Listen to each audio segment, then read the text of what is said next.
Good morning, good afternoon, family. So today we have something really special for y'all, a really special guest. So before we start, I just want to give a little bit of context. I think that a lot of times when we talk about returning to our ancestors' traditions or upholding them or practicing them, we talk about African descendants from from America, the Caribbean, South America, and our journey to return back to African traditions, culture, etc. I think it's important to also talk about our brothers and sisters on the continent of Africa are doing a lot of work. A lot of them are upholding traditions that have been in their family for generations. Some people are returning their family to those traditions. And so I think it's important that we hear their voices. So with that being said, I will let my special guest introduce herself. Oh, okay. Thank you. Tawazani, that is how we greet. Tawazani, Gogo Namothemba. Greetings to you all. I am Gogo Namothemba, Matebula. That's my Josie name, and my birth name is Motheo. I am from South Africa, and I am a young healer. Of course, I'm quite new to this world, but I believe that in my newness, it's something that I was born with. So in as much as I'm new to this experience altogether, but it's something that my soul knew I had to do. It's my soul assignment. So yeah, as a young healer, I'm 25 years of age, and I've given myself into this journey of getting to know myself, my history on a much deeper level. I mean, with no prior background of that, I mean, from home, but it's been a good journey with its ups and downs. So I don't know if that's enough of an intro or if there's anything specific that I need to add on. No, that's perfect. That's perfect. So welcome. Thank you for agreeing to sit down with us. So my first question has to do with your childhood. Did you grow up in a spiritual home? Did you grow up practicing this tradition in your household? Like what was your childhood like spiritually? Growing up, no, I was not exposed to this at all. In fact, I was raised to believe that, and I was also taught to believe, let me say, because I feel we get so conditioned from a tender age.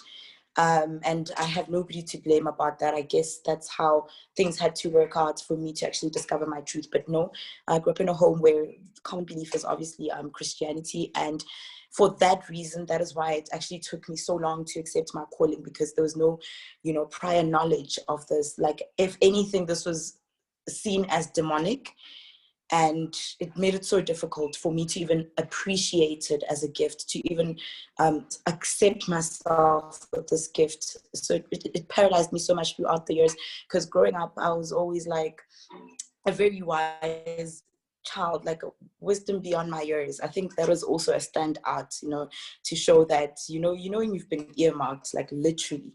So I remember I was always so spiritually active in terms of like prayer and all that. I think that also laid a very good foundation for me. I just never understood why I was seen as powerful, even in my in my tender years. I was always seen as a very powerful woman, a powerful young girl. In church, I was a youth leader at some point at the age of 15. I remember that. So basically what I'm trying to say is, growing up, I always wanted to decide how this spiritual experience will go about. And obviously the best exposure I had was the church world. And obviously I used my energies and I grew in that regard.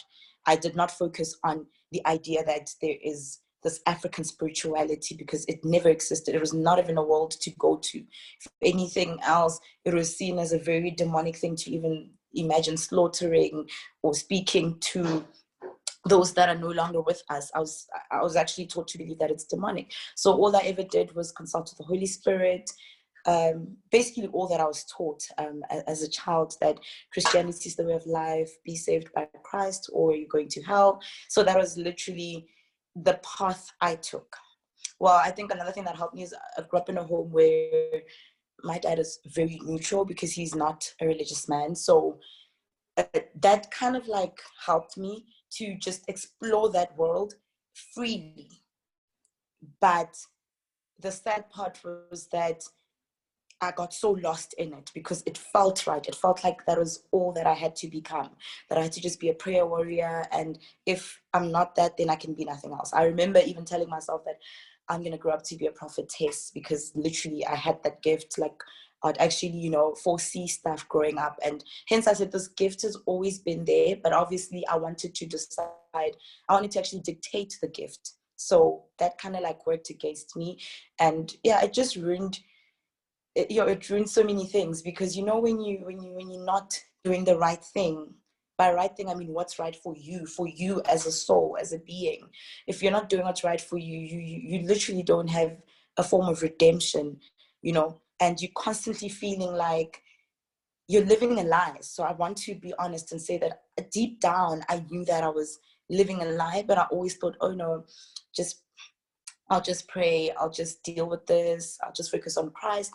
But you know how it is when you've got a special assignment, it'll keep following you, like whatever it takes, you'll finally give in and you'll finally answer.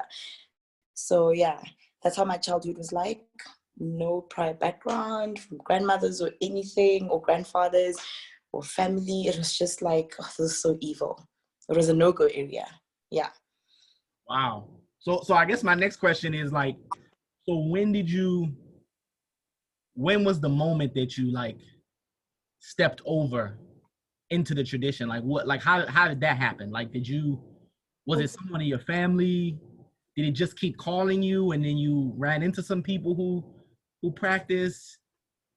So Yeah, well, like? Yeah, my experience was actually quite bad. It was so intense.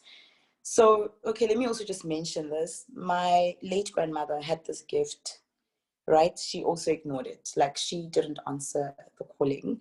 And the reason why I'm saying also is because my mom ignored it too. So that means like both of them didn't answer, because my late mom had it. Like, she passed on last year, May. So for me, that was also like a factor. But I thought I'd just keep pushing the matter. Like, after losing my mom last year, it got real again, because all the other years when it got real, I kept on telling myself that I'll finally do it. I remember the peak of all of this was 2017, when I was doing my final year LLB, studying law. So I was busy with my dissertation, and I went through like severe depression. Well, that's what they called it, right? Because obviously when you're going through all of this and you actually go see a doctor, they call it depression, bipolar. So I was put on bipolar medication.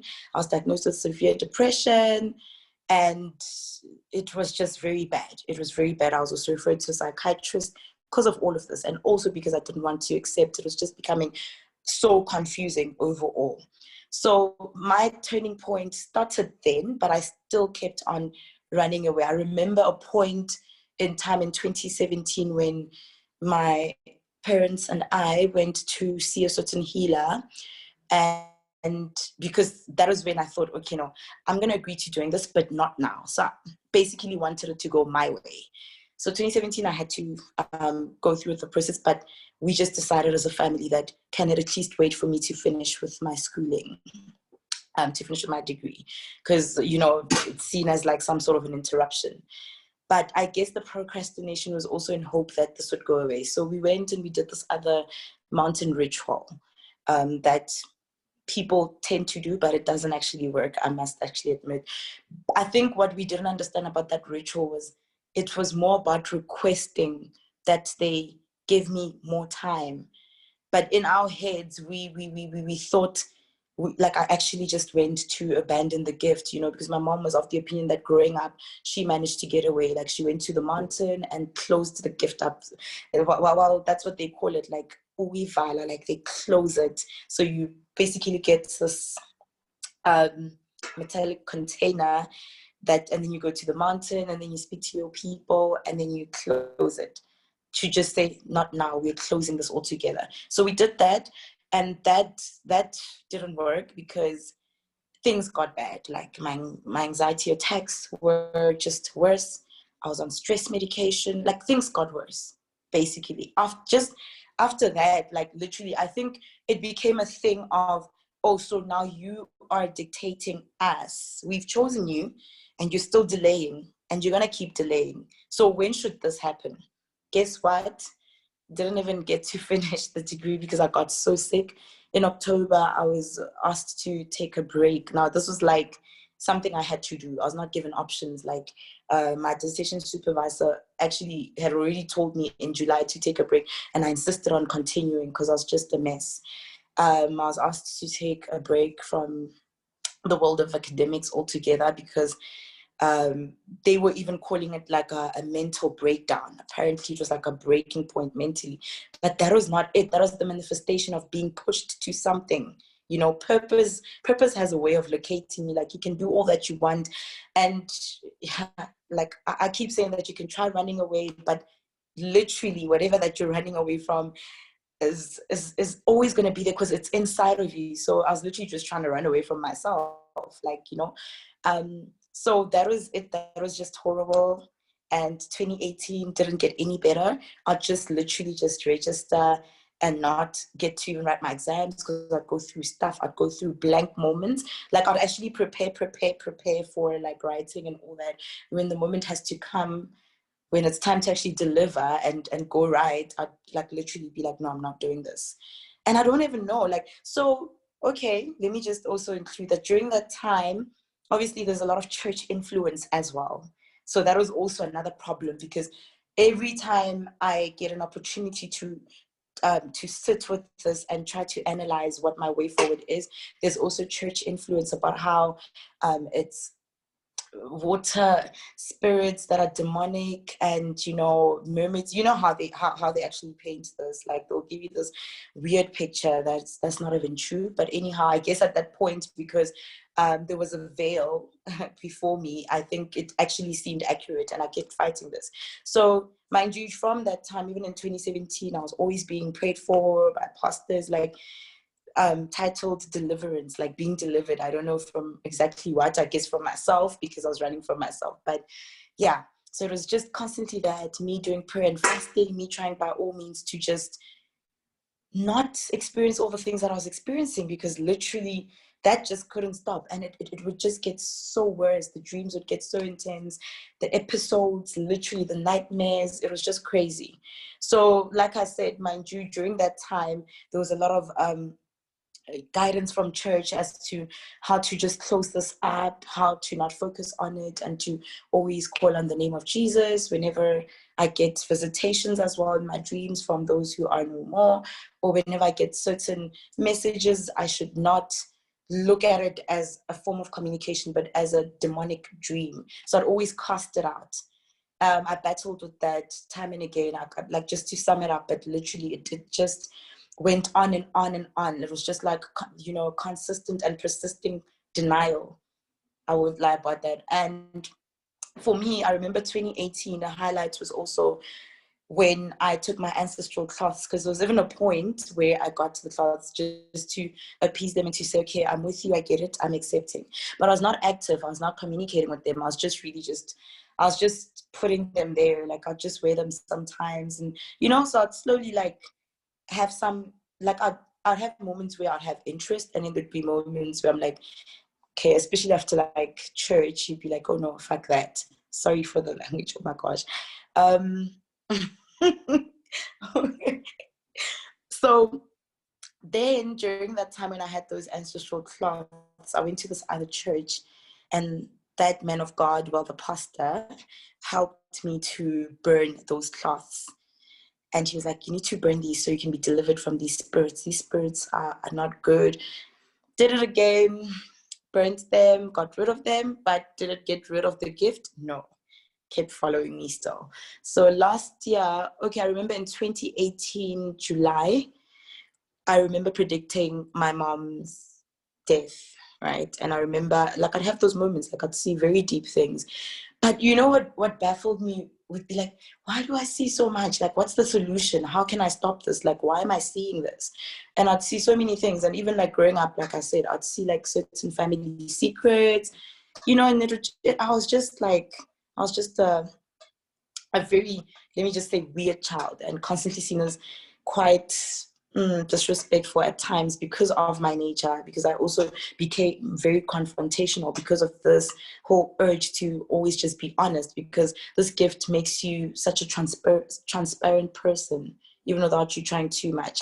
So predicting my mom's passing became a very traumatic experience for me, and then especially when it actually happened. Because in February again, I told her that I see your grave, like I literally see your grave, and so bad. And then fast forward to last year, May, she really did pass on. And for me, also seeing the events in her life of how it got, like literally her not wanting to answer this calling, like it just traumatized me as well. So okay, I thought that's okay. I'm just gonna stick to the church way. I continued with church last year, obviously gathering strength. I guess though a bit of it was quite relevant even for like just staying motivated altogether. So okay, sorry, let me just yeah. Okay. So after losing her, I started getting weird dreams. Like she'd come to me and it would be like literally vivid dreams where it felt like we were together, and she'd be saying stuff to me like, I'm no longer there. You need to take care of everybody. You need to do what's right. Like it would come in like in such significant ways, like messages about, but I didn't understand what she was trying to say. Then I started understanding what she was communicating because she kept on coming through. And there would be moments where I tell my dad that I'm crying, but I'm not crying. I feel like my mom is crying through me. Literally, I felt like her energies. I felt like she was crying through me. There'd be moments I'd be like, no, don't mind me. I'm not really, really, really crying. But it's like people inside me are crying through me. I just didn't understand. Like it was quite a weird experience. So I think the dream that topped it was one where she came through and she was like, let's go this way. Come, let me show you. Let's go. That was it. Like after that, just when I thought that was enough, because I was working last year, I was working at a law firm, and that also didn't end well because I got sick again, very sick. Like it even felt like I was bewitched. Honestly, I don't want to lie. So yeah, then I think I started respecting this altogether when she even showed up to my dad with two other people in a dream, and my dad was like, what? Like he was also so traumatized. Like your mom came through. That's when he was also like, he was so convinced that no, this realm is like, this thing is real. You know, it's not a joke. Because I even told him like, do you see what I go through with these dreams? Like it's literally so intense. You know, it's not a joke. I'm not making anything up. If anything, this is not fashionable. It's not something someone would just start up. Work ended so badly because I got sick, and next thing I couldn't even like just drive home peacefully. I'd like maybe absorb energies on the road. If there's traffic, I'd just stop out of the blue and be like, oh, I can't do this. And I'd just start crying and getting an anxiety attack. Well, that's what it felt like. It's not really an anxiety attack. It's just those spirits and like how everything was just pulling through and pushing me to go do the right thing. You know, and that episode is one episode in particular where my dad and my sister had to fetch me because I couldn't drive home. I just literally stopped in the middle of nowhere, and it felt like the energies around that area were just so much. It was bad. And then I thought, okay, no, I can just try to nail this and keep going to work. It kept getting bad. Like I'd literally feel like I've got low blood. Then I'd go to the doctor and the doctor would be like, everything is absolutely fine with you. Then I just realized I had to finally accept, you know. So when I felt like I was losing my mind, that's when I was like, and that was last year, October, I was like, no, I finally have to just allow myself to give into this altogether. I mean, what's there to lose, honestly? Because if I don't do this, I'm clearly just losing myself, you know, having so many intense episodes, because I'd go through moments where I'd also become violent. Like if I take alcohol or anything, like weird things would happen. Also, I forgot to mention throughout my experience, like if I, it was so weird, like going out, I'd literally start reading people. So I'd drink, and the next thing I'd just sit next to somebody and I'd start telling them stuff, and those things would be true, you know? It was just, yeah, it felt crazy. I don't want to lie. So I think last year I got to a point where I was like, I can't do this. And I can't keep acting as though this is some form of depression or whatever, because deep down I know what I need to do. I've seen it in dreams. I know what I need to do. And obviously the dreams also started becoming quite clearer about like ancestral cloths, seeing animals as well, you know, and just, you know, just getting to experience all of that, you know, and also getting clarity by, I decided to also just go see a healer. Well, I actually saw more than one healer, I'm lying, because I was actually just hoping to hear something different each time.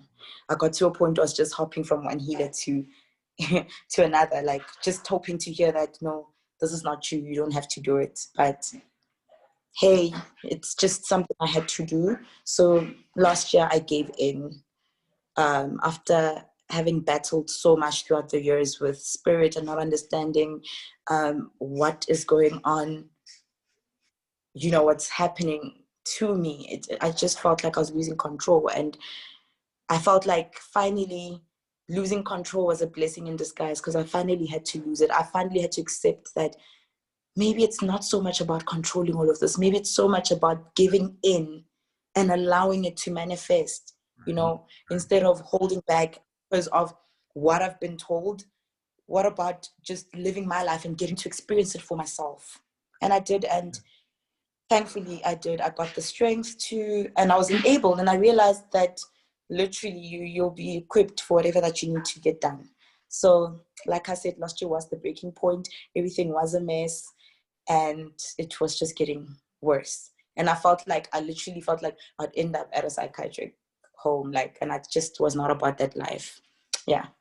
I mean, hearing you, you know, speak about some of your experiences, one of the things that it makes me think of, because like in our Khan tradition, a lot of times people are identified as people who should be shrine workers and so on by, you know, kind of going through some of the things that you have gone through, right? They hear spirit at the ceremony and they, you know, the spirit takes hold of them, or, you know, various things happen, or people will say, oh, they're crazy, you know, but in actuality, it is spirit that has, you know, taken hold of them, that is telling them these various things. And so it makes me think of kind of the separation in terms of how we as African people look at the world, right?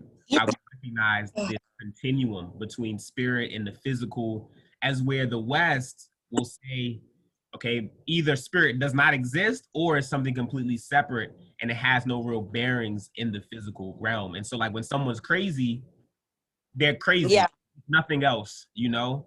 And so that makes me want to ask you, so in the tradition of the Sangoma, like what is the cosmology? Can you talk about how, you know, Sangoma view the world?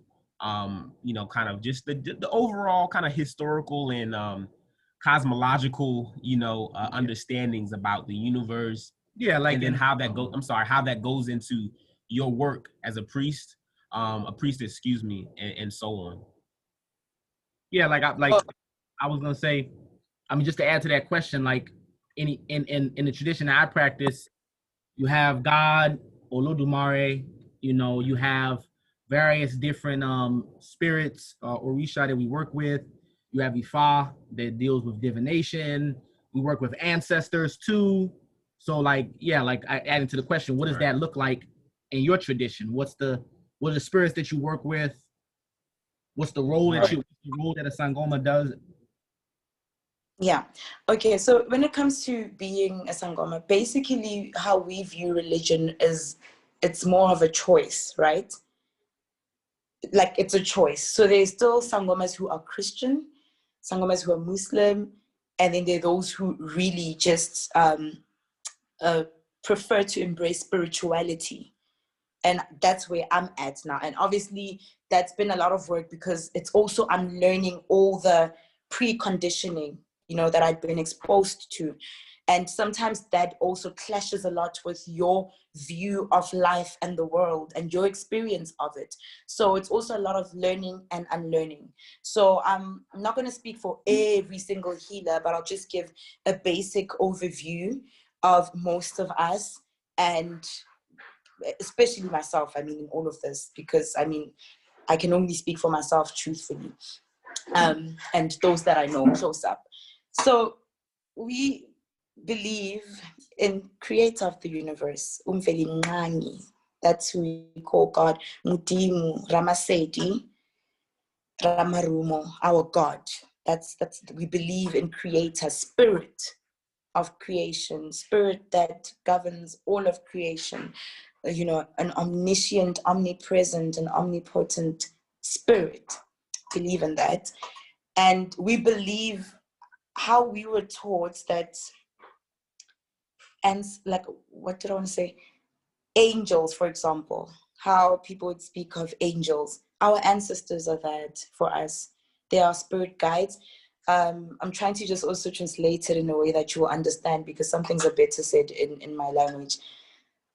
So we believe that as a person, you've got your guides that are there to guide you on your path, that are sent as messengers to watch over you, to help you in your decision making, to help you access wisdom, to help you access that realm, that spiritual realm, that is, that help you to bridge a gap between yourself and the maker.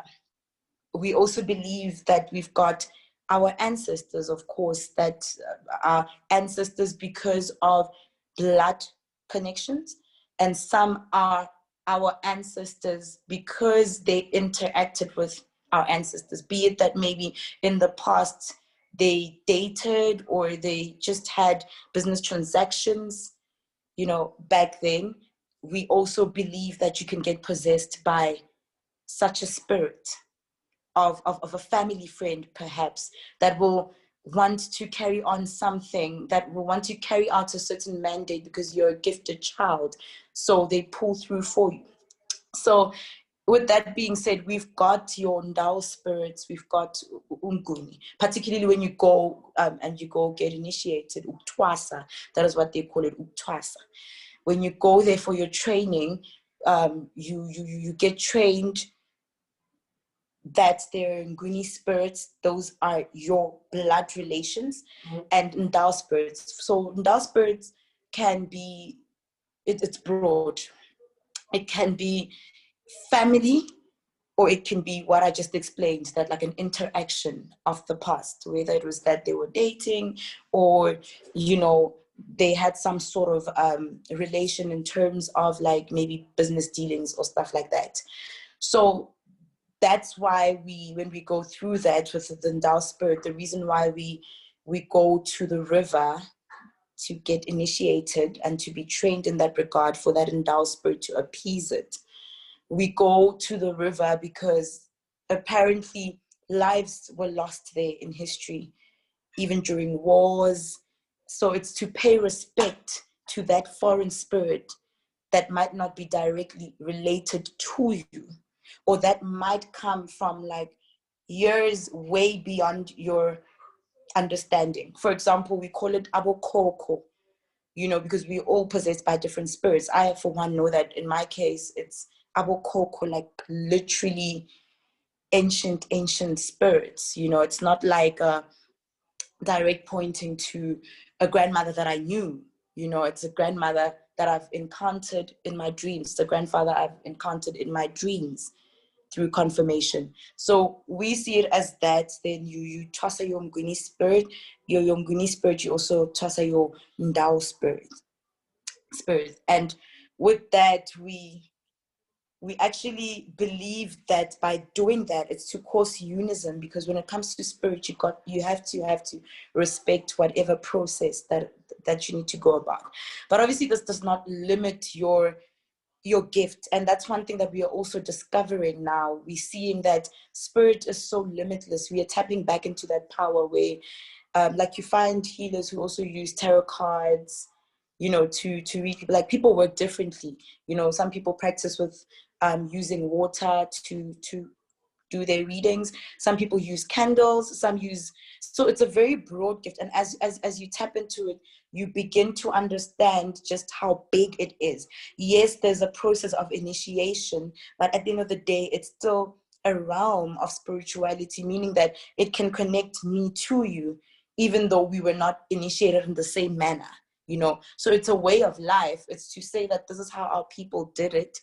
therefore this is how we will connect with those spirits in the manner that they did it. So we do believe in God broadly. We pray.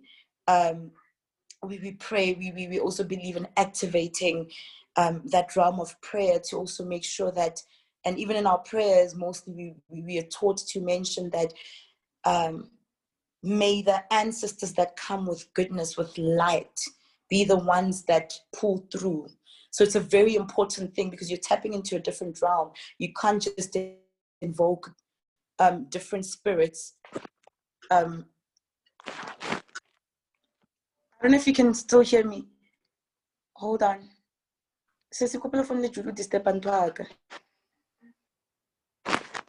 Sorry, I don't know. Am I back?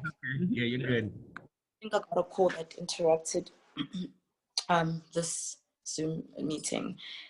Yeah, so we do believe in God. Like I said, in this whole thing, your religion is really your choice. Like if you want to continue going to a charismatic church, you can actually do that, you know. But the thing is that it won't be, you'll discover as you go. The reason why most of us don't go, obviously pastors don't want us there. I mean, the minute you got all this on, it's like, what are you doing in here, you know? I just think we are constantly battling with living in a world where people think we don't believe in creator of the universe.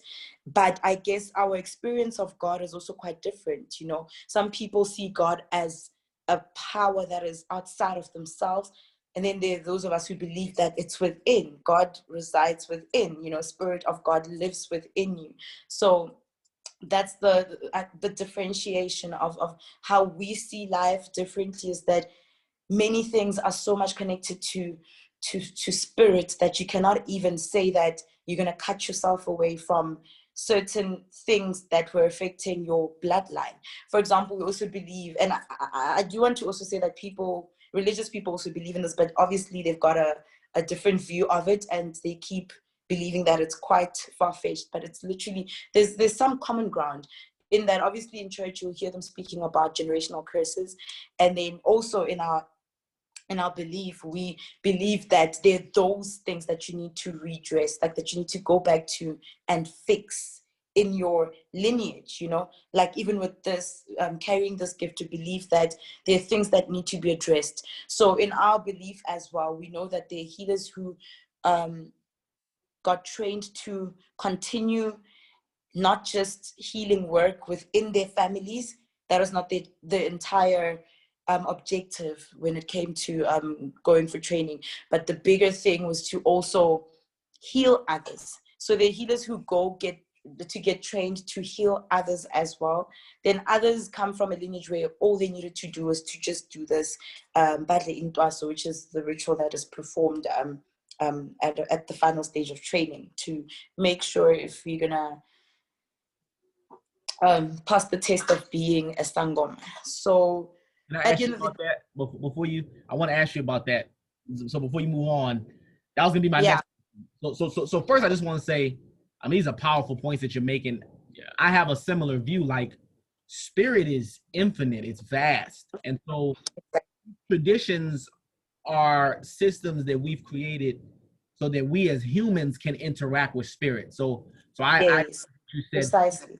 That's why I never see a separation. That's why, like, I'll always learn Ifa, primarily Yoruba spirituality, but I see no separation from me learning these different traditions. But the question I want to ask you is about that test. So you actually have to complete a test in order to be able to be considered a priestess? Yeah, so that's called intwaso. That day, basically you, obviously I can't reveal the, the inner details. I mean, the deeper details about what actually goes down there, but obviously it is a very important ritual that takes place.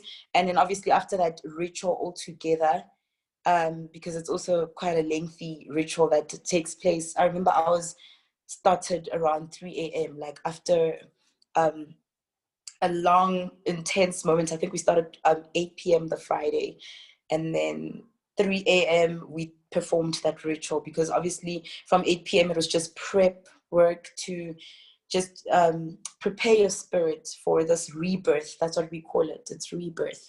Yes, actually found the word rebirth. So basically what happens then, like with this whole testing thing, on the day of all of this happening, like when it actually started, when the whole process started, we were told to fast, because even before you go to the river, you must have fasted. That's just how we work, to also respect that endowed spirit as well. So the first part of the ritual that we did before going to the river was more to appease and to align with the Nguni spirit. You know, the one that involves your goat slaughtering, etc., and other secrets that are involved therein. And then the other part of it, when we went to the river, is the Ndao part of the test. And then when you're actually done with that 3 a.m. part, the first part before going to the river, you're also tested again with ukfihlelwa. Ukfihlelwa means, obviously, a direct translation sounds so silly, but I'll just put it how it's coming. They hide certain relevant things, like there's this goat skin that we wear here. I don't know if you've seen it. After uktwasa waku, you wear it. So they'll hide the likes, your bones from your goat. You know, those spiritual things that were used during that particular sacred ritual. And you need to find them in front of everybody present, your family, friends, because it's a big event. So literally from the time that they're performing those rituals, your family members are watching so that they can bear witness, to show that it's nothing sinister. That is done to make them see the depth of this journey, and to make them also understand and get to experience this rebirth, because it is really a rebirth. Like, if you get involved in that, you'll realize that it's such a life-changing experience. So after all of that, being as fatigued, obviously it's also about them teaching you resilience, because you fall, you rise. And they also teach you that no matter how tired you are, as the going gets tough, you also need to get tougher. Like, you need to make sure that you are strong as a healer, because the tests of being a healer are many. They're quite endless. So even during that weekend and all these rituals, you're taught that to persevere no matter what, to keep going, even if you're out of breath, even if you feel like you're just so fatigued that you can't take it anymore, because that's literally how we felt. So they had those things. You need to invoke spirits, speak to your people, so you can find it. So obviously you're constantly in communication with your people. So what does this also teach you? That you can access power from spirit at any given moment. You don't need to get into a formal prayer where now that's, that can't be the only time when you're able to tap into spirit. They also teach you that while being questioned there, you'll be able to actually be like, just by looking into a person's eyes, you can tell where they hid something, because obviously you're gifted. So the reason why that is done is because obviously when you do your bone readings, you're looking into people's lives, right? So you must be able to even trust your guides so much that when they are giving you answers, you speak just as it comes. Because if you stay in that spirit, like if you stay in tune with spirit, you'll be able to find whatever it is that you're looking for. And yeah, that's the test, obviously. And then you go to, when we go to the river, upon coming back, you get another test where obviously whatever you thought you had found, now they actually hit it again. Now you must invoke and dial spirits as well, and make sure that you also find whatever that has been hidden. And obviously, like I said, this is just an amazing experience because spirit takes over. Sometimes your mind can't even comprehend it, that you're like, did I just actually see that? Like, where did who spoke? Because it's not like it's an actual voice, but you're getting a guide. Something will tell you that this thing is on the left-hand side, and that's where it is, and it's so amazing to just explore that power. Because I mean, obviously, we were taught to believe in limits, that we're just not good spiritually. So this helps you to realize just how powerful you are, that that you're so gifted to a point where spirit can actually use you as a mouthpiece to relay messages, and it's so beautiful, honestly. So obviously similar procedure goes on, then there's your homecoming, then you get tested again to showcase how you earned this. Now more things are hidden. I remember with my homecoming, it officially happened in June. I think it was the weekend of the 26th. Yes. That was also, I initially had to come back in April, but because of this whole lockdown thing that has been going on with this coronavirus, I just couldn't host that event because they didn't allow gatherings. So that also was just like, you know, a bit of a delay. But anyhow, I guess everything happens for a reason. And so yeah, when my homecoming happened, more things were hidden. And on that day, it's even more intense because I came back on the Friday. So normally what happens for you to come back on the Friday, it also depends with impande, literally where you went to get trained. So if you're going to be taken home with a cow, it's a 2-day event. So it starts Friday, it ends on the Saturday. So I was using a cow and 3 goats for my homecoming. So obviously that made it more intense in terms of the things that were being hidden, because yeah. Yeah, it was just so intense. Like literally, I think I had like over 12 things or so, like around 12 things hidden. They literally hide your own food. You must also be able to find that, just to show how far spirit goes. Like they literally hide your own food. They hide your certificate. You must also find it. Your certificate of having made it in the journey and of becoming a healer. I feel like that's so important, because like in Nigeria, there's similar things that you have to be able to.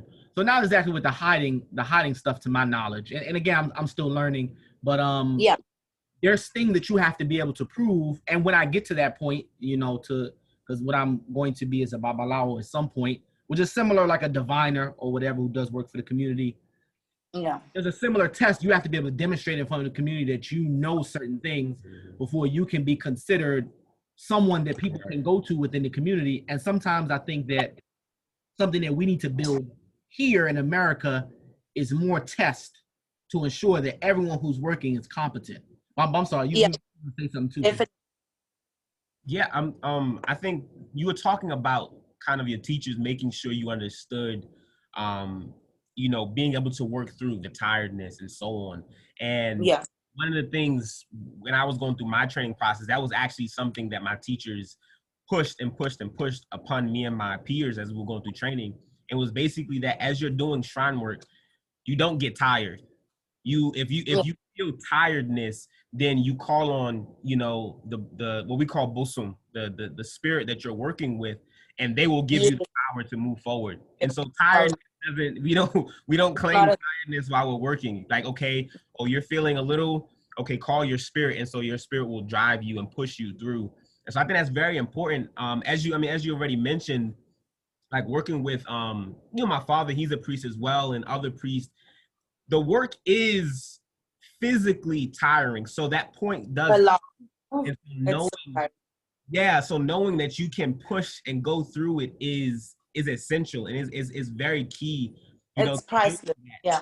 Strength. It's the same because we were in Nigeria together, you know, some years ago, and you know how the work is. Like, it doesn't stop. Like, it's a funny thing that people say here is they say like black people time or colored people time, because they say that we always kind of move on our own time. But being in Nigeria, I realized that that's something that we got from our ancestors in Africa. So like in Nigeria, they'll be like, hey, we're going to do the work at 8 p.m. It's like 5 hours later, the middle of the night, and they've just gotten all the animals. They've gotten all everything, and now they're starting, and it's like it's 1 a.m. Right. And you got to stay awake. And you got to stay awake. You're going all through the night. You're singing. You're chanting. Doing all this stuff. So that's a powerful. Yeah, because the event's quite tiring. Like attending the events, because obviously now we're also busy with a lot of homecoming events. Like this weekend, we've got another one that we're attending. I missed the one last weekend because I was just not feeling too well, and I was not going to be able to travel to Eastern Cape because that's like so far actually. But yeah, even the events are quite tiring. Sometimes from these events you absorb energies as well, and you also need to learn to cleanse, you know, because that's the thing. I mean, last week I remember after an event that I had attended, I literally had a headache that lasted the entire week.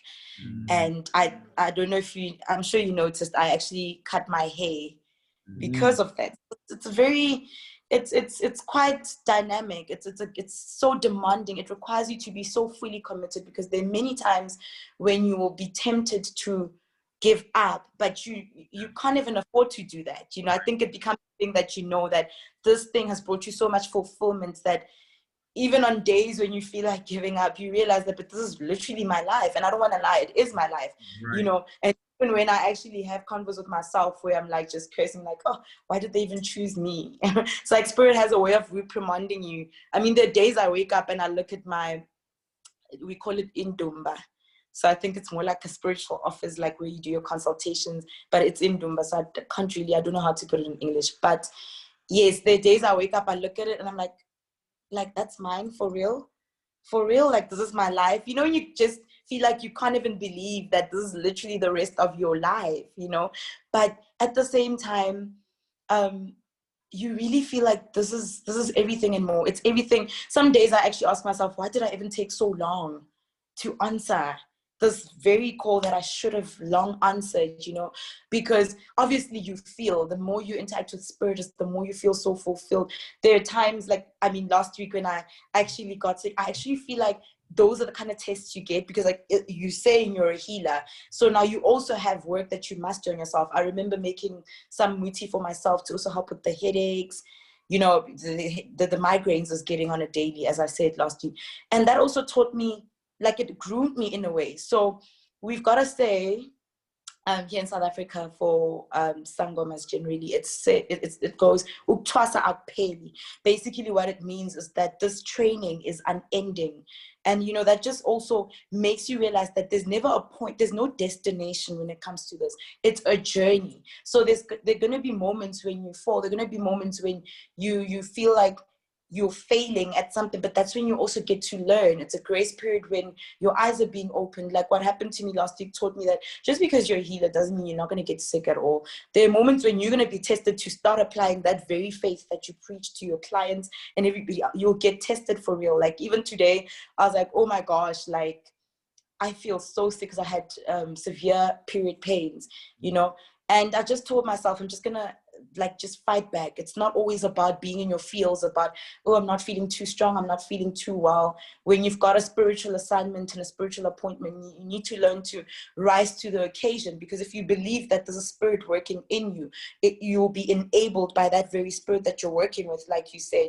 So even last week, even though I had moments where I was a bit overwhelmed and it was just so much, and I got to a point I'm like, I'm only just 25, but the things that I've gone through make me feel like I'm a 40-year-old. Like, why is life like this?